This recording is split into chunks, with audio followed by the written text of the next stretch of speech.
आज उपराष्ट्रपति का चुनाव और प्रधानमंत्री नरेंद्र मोदी पहुंचे हुए हैं न्यूज़ 18 पर। सबसे बड़ा कवरेज, कौन बनेगा उपराष्ट्रपति।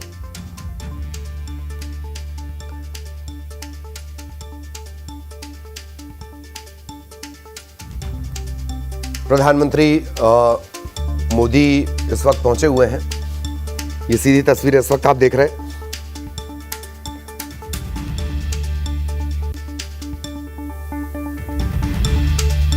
आंकड़ों के लिहाज से एनडीए मजबूत स्थिति में।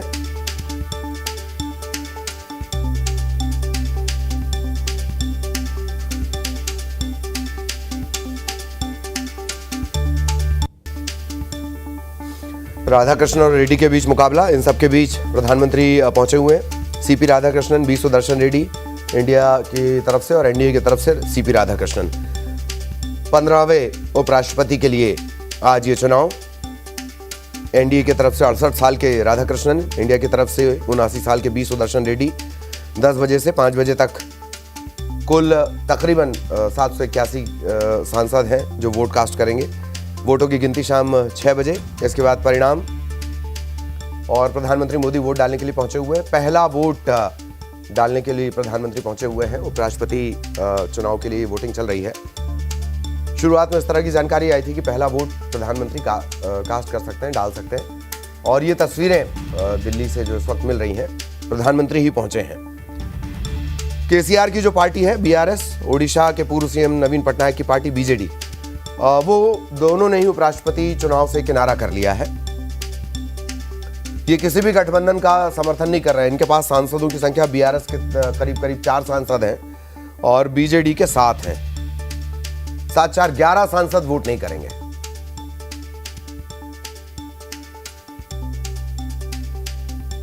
शिरोमणि अकाली दल भी वोट नहीं करेगा, हालांकि एक ही सांसद इनका है। किरण रिजिजू पहुंचे हुए हैं प्रधानमंत्री के साथ और प्रधानमंत्री के बाद सभी जो सांसद हैं वो अपना वोट डालेंगे। वोट डालने के लिए प्रधानमंत्री मोदी पहुंचे हैं। सबसे पहला वोट प्रधानमंत्री मोदी डाल रहे हैं।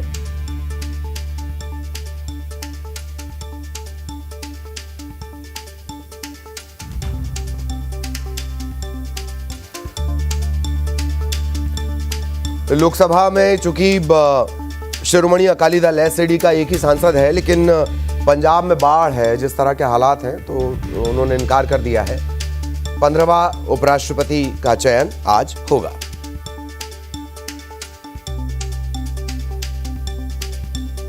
धनखड़ साहब बड़े दबंग व्यक्ति हैं। उन्होंने हर बात को अपनी बड़ी मजबूती से रखा। उनको लंबा समय, क्योंकि वो राजस्थान से हैं, हम बहुत लंबे समय से उनको जानते हैं, लेकिन वैसे व्यक्ति नहीं है कि अपनी बात बेबाकी से ना रखें।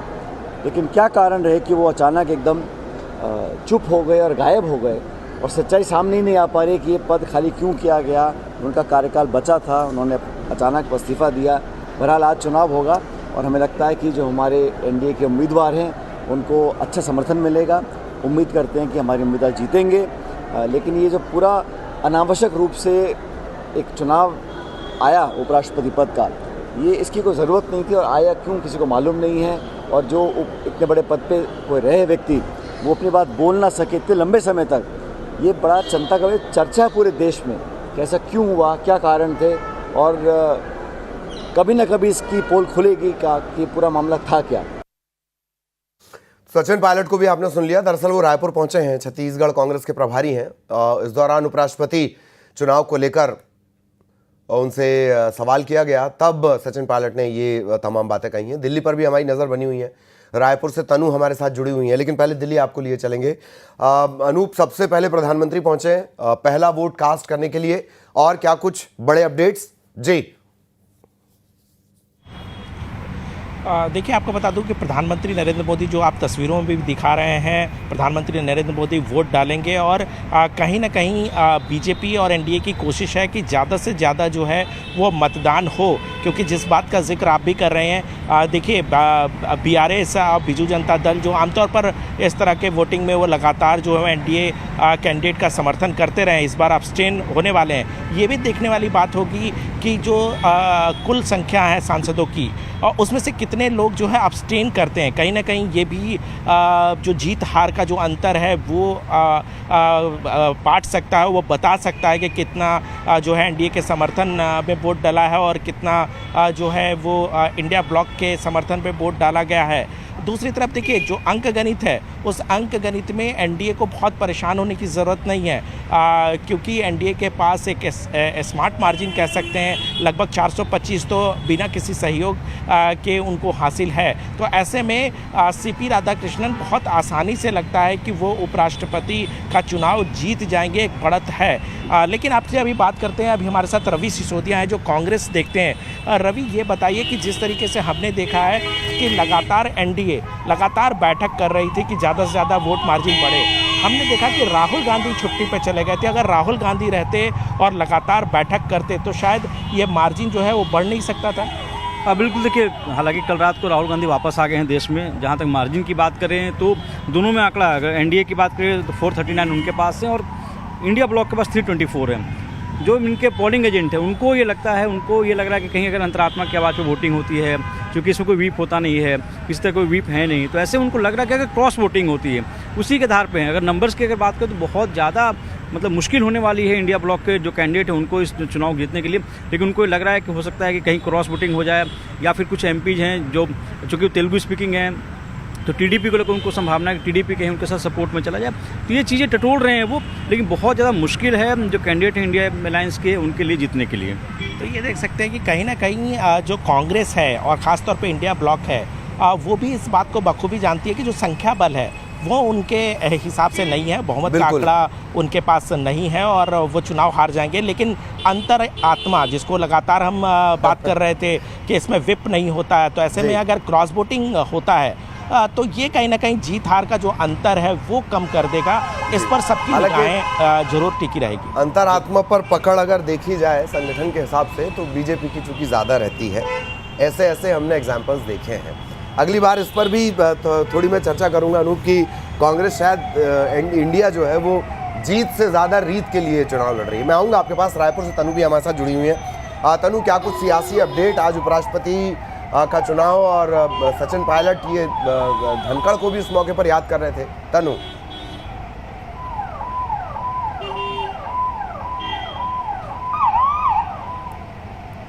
हो रही है और आज ही नतीजे भी जो है वो घोषित कर दिए जाएंगे। वहीं पिछले उपराष्ट्रपति चुनाव की अगर हम बात करें तो एनडीए के उम्मीदवार जगदीप धनखड़ को बड़ी जो है वो जीत हासिल हुई थी, लेकिन उन्होंने जुलाई के महीने में अपने पद से इस्तीफा दे दिया था और उनके इस्तीफे के बाद से ही लगातार अटकलों का जो बाजार है वो काफी तेज था और ये अटकलें अभी भी जारी है कि आखिर उन्होंने अपने पद से इस्तीफा क्यों दिया था। अब इस बीच छत्तीसगढ़ कांग्रेस के प्रदेश प्रभारी सचिन पायलट जो है वो रायपुर पहुंचे, तो इस दौरान उन्होंने भी इस पर प्रतिक्रिया दी है। उन्होंने कहा है कि देश की जनता अभी तक जान नहीं पाई कि आखिर पूर्व उपराष्ट्रपति कहां हैं, अपने इस्तीफे के बाद से वो अचानक कहां गायब हो गए, ये किसी को मालूम नहीं हुआ है।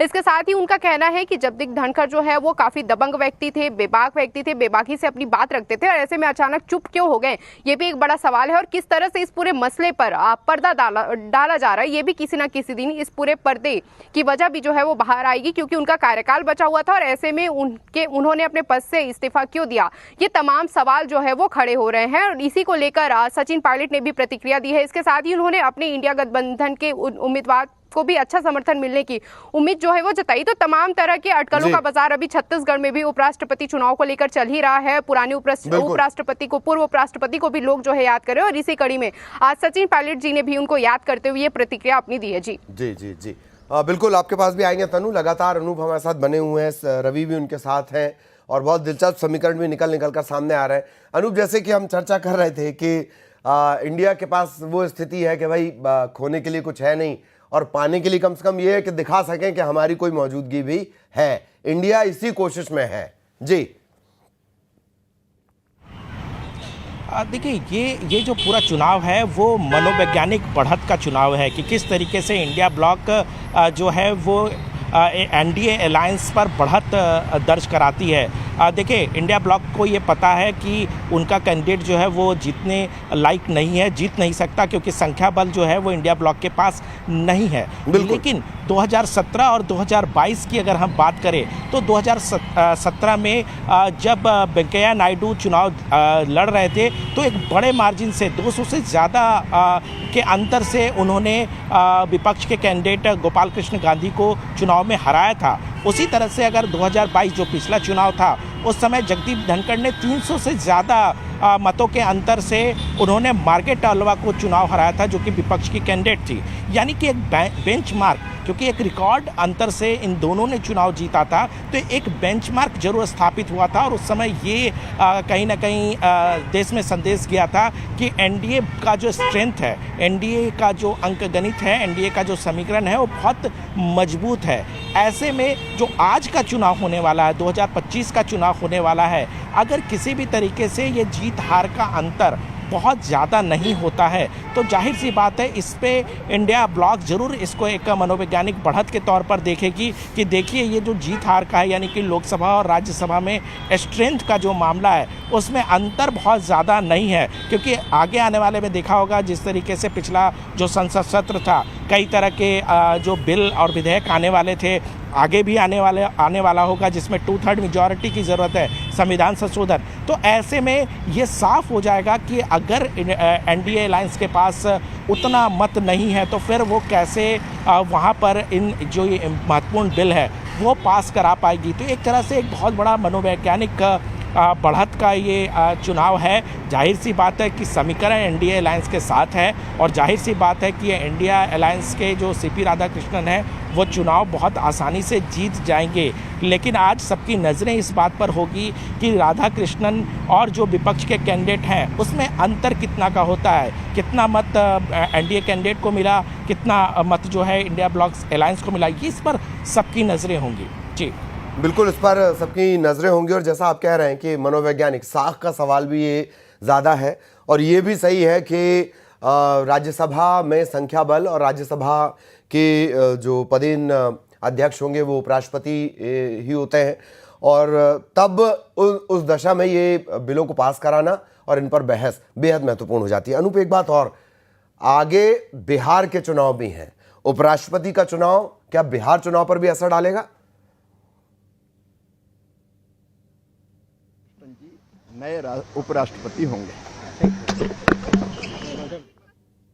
ईडी जरूर है, इस बात को जरूर प्रसारित करेगी कि देखिए स्ट्रेंथ के मामले पर जो बीजेपी और एनडीए का संख्या बल है वो घट रहा है, लेकिन बहुत ज़्यादा असर बिहार चुनाव में पड़ता दिखेगा ये किसी भी तरीके से नहीं कहा जा सकता, क्योंकि बिहार विधानसभा चुनाव जो है वो अलग परिप्रेक्ष्य में चुनाव लड़ा जाएगा, अलग परिप्रेक्ष्य का चुनाव होता है बिहार में। वहाँ पर बहुत ज़्यादा जाति, धर्म, भाषा, बहुत तरह की चीज़ें हैं, उस पर चुनाव लड़ा जाता है। वहाँ पर आरजेडी कितनी मजबूत है, कांग्रेस कितना अपने ज़मीन को वो बनाती है, बीजेपी किस तरह से जेडीयू के साथ जाती है, सीटों का तालमेल किस तरीके का होता है, ये बहुत सारी चीज़ें हैं जो वहाँ पर उस बात का निर्णय करेगी कि आगे परिणाम कैसा होता है। लेकिन जिस बात का हम जिक्र कर रहे हैं कि कितने अंतर से जीत हार होगा, वो ज़रूर कहीं ना कहीं कांग्रेस उसको भुनाने की कोशिश आगे आने वाले समय में चुनाव के दौरान भी करेगी। जी, जाहिर तौर पर, और जैसे कि संख्या बल के लिहाज से, आंकड़ों के लिहाज से 422 के आसपास जो सांसद बैठते हैं, मतलब बहुमत से ये 30-31 ज़्यादा है, ये एनडीए के पक्ष में है। सवाल वही है जिसका जिक्र बार बार अनूप कर रहे हैं कि मसला ये नहीं है कि संख्या बल क्या है, जीत हार क्या है, मसला ये है कि मनोवैज्ञानिक जीत हार इस उपराष्ट्रपति चुनाव से के जरिए होगी। मनोवैज्ञानिक दबाव वाला ये चुनाव है, इस लिहाज से भी इसे बड़ा महत्वपूर्ण माना जा रहा है। अनूप, एक बात और, प्रधानमंत्री ने अपना वोट डाल दिया है और मेरा ख्याल है 5 बजे तक वोटिंग है, 6 बजे के काउंटिंग, और फिर 1-2 घंटे में पूरी स्थिति साफ हो जाएगी कि 15वां उपराष्ट्रपति कौन। अनूप,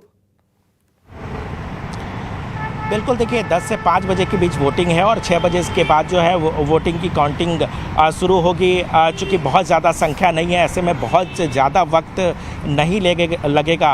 हालांकि आपको बता दूं कि प्रेफरेंशियल वोट इसमें डाला जाता है कि आपका फर्स्ट प्रेफरेंस किस कैंडिडेट को है, सेकंड प्रेफरेंस किस कैंडिडेट को है। तो जाहिर सी बात ऐसी नौबत नहीं आएगी जहां प्रेफरेंस देखने की बात होगी, यानी कि जिस कैंडिडेट को पहले प्रेफरेंस में ज़्यादा वोट होगा उसको जीत मान लिया जाएगा। तो ऐसे में ये लगता है कि 8 बजे के करीब जो है आज रात 8 बजे के करीब ये साफ हो जाएगा कि देश का अगला उपराष्ट्रपति कौन होगा, देश का अगला राज्यसभा सभापति कौन होगा, ये साफ हो जाएगा। और इस पर देखिए आज भले ही हम विश्लेषण कर रहे हैं लेकिन ये साफ है, जो अंकगणित बताता है कि सीपी राधाकृष्णन को के चुनाव जीतने में किसी तरह की शंका नहीं है। बस सिर्फ नज़रें जो होगी, जाहिर सी बात है ये हमारी भी नज़र होगी, आपकी भी नज़र होगी, हमारे दर्शकों की भी नज़र होगी कि ये वोट का अंतर कितना होता है, कितने लोग क्रॉस वोटिंग करते हैं, कितने लोग अब्सटेन करते हैं, इस पर सबसे ज़्यादा नज़रें होंगी। जी बिल्कुल, बहुत बहुत धन्यवाद अनूप आपका। रायपुर से तनु हमारे साथ जुड़ी थी, उनका भी बहुत बहुत धन्यवाद।